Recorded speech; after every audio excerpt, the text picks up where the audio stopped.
पवन mixing, DJ पवन mixing, DJ पवन mixing, DJ पवन mixing, DJ पवन mixing, मोहरवा Rajapur Rajapur पहले से ज्यादा लगे ना चॉकलेटी, हर दुए महीना में बनल बहपेटी। नई हाल में रहलू टूटी टिहरी, ससुरवा में गोटैलू हे जान।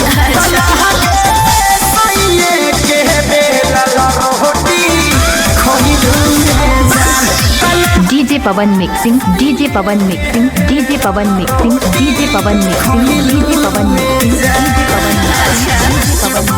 डीजे पवन मिक्सिंग, डीजे पवन मिक्सिंग, डीजे पवन मिक्सिंग, डीजे पवन मिक्सिंग, डीजे पवन मिक्सिंग, मोहरवा राजापुर राजापुर राजापुर राजापुर राजापुर। कहवन विटामिन तोहार पियौनु हो, पियैले बारे सेवा सेवा दानी लागे जमकेनु हो कहिले बारे। उसे तोरा का मतलब बा? सुख पावे है कतना कही हो, हम दिन भर बैठल रही हो। का बुझला? शारदा कपूर जैसा हुन बोल कैसे हो गइलू रे जान। डीजे पवन मिक्सिंग, डीजे पवन मिक्सिंग, डीजे पवन मिक्सिंग, डीजे पवन मिक्सिंग, डीजे पवन मिक्सिंग, मोहरवा राजापुर राजापुर राजापुर राजापुर।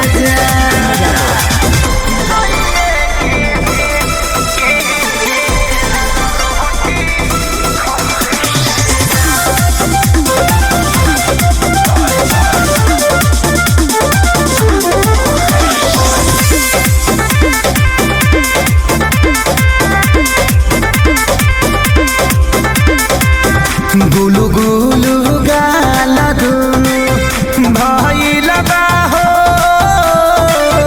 पुहा जइसे। बोलाए सहार को काला गइलू नु हो कि गो। डीजे पवन मिक्सिंग, डीजे पवन मिक्सिंग, डीजे पवन मिक्सिंग, डीजे पवन मिक्सिंग, डीजे पवन मिक्सिंग, मोहरवा राजापुर राजापुर राजापुर